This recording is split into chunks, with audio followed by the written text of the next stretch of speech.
Hey guys, and welcome back to the Aether Hub with me, Seiben, your MTG lore expert here on YouTube. Commander 17 is right around the corner, and I know you guys are probably really hyped for it. Me personally, well, I'm a modest Commander player at best, so I'm not losing my mind over it like Paul from the PlaneswalkerProject probably is just about now. Though I'm still excited nonetheless. Not so much about the cards or the set necessarily, but the new stories we get with every one of these supplemental sets.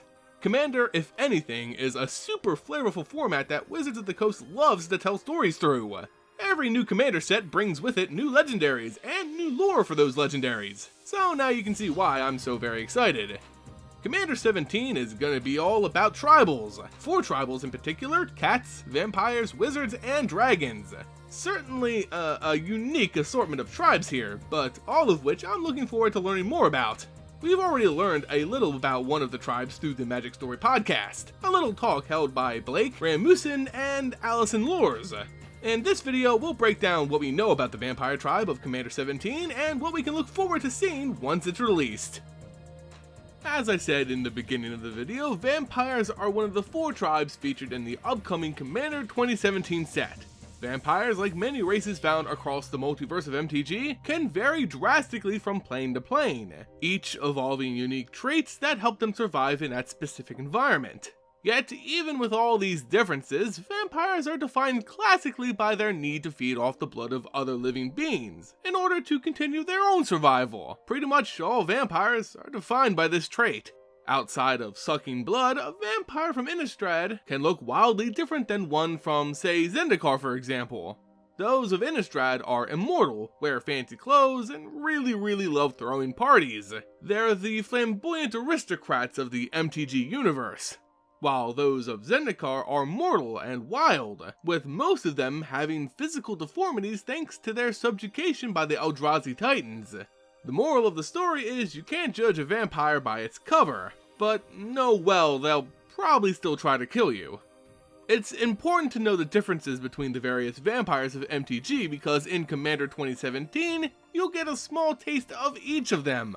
That's right, C17 will be a tribal collection of some big players found on almost every plane we've visited. Yet, out of this diversity, we go to one focal point, the Mac Daddy of deadly drinkers, the legendary for the vampires in C17, Edgar Markov. Yes, you heard right, Edgar, not Sorin. You'd think a planeswalking vampire would probably be best to lead this tribe, but hey, game rules, right? Anyway, Edgar, if you couldn't tell from his last name, is actually related to Sorin. Specifically, he's the planeswalker's grandfather. Yet, Papa Edgar isn't just the grandfather of Sorin, oh no. He's the grandfather of all vampires on Innistrad, the OG vampire. Edgar Markov is getting a card, his new art shown here. He's the first vampire of Innistrad. He was an alchemist who was looking for a source of immortality for himself and his grandson Sorin. Where the rest of the Markov family went is of course not known. Anyway, he communes with a demon who leads him to perform a dark ritual where he feeds off the blood of animals and other people, becoming the plane's first vampire. He shares this curse with his most devout followers, all of which go on to found the major vampire houses of Innistrad. Stuff we already basically knew, but we'll get a whole bunch more lore with C17. This version of Edgar is pre-Eldrazi attack, so we have no idea what old Grandpappy's been up to, how Emrakul's attack impacted him, or what he'll do now that his grandson is the newest decor of his family's home. These are all questions I look forward to answering. What exactly was the ritual which granted him vampirism? How long has he been alive? Where was he during all the events of original Innistrad and Eldritch Moon? What's his relationship with Sorin like? I know, probably not good since he kinda forced vampirism on him as a youngster, but still, I want to see them interact, I want to see that dynamic. And most importantly of all, is Edgar still alive? It's shocking to think that all through the stories of Innistrad we haven't heard a peep from him. Maybe Sorin ended him years ago. Obviously there's still a lot to learn.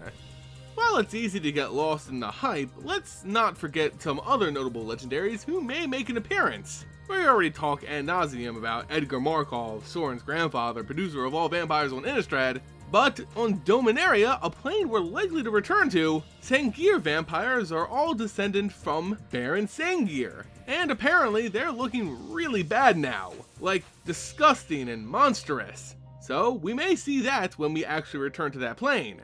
I'd love to see the Baron again in the story, and maybe this is what's gonna lead the new storyline for our return to Dominaria.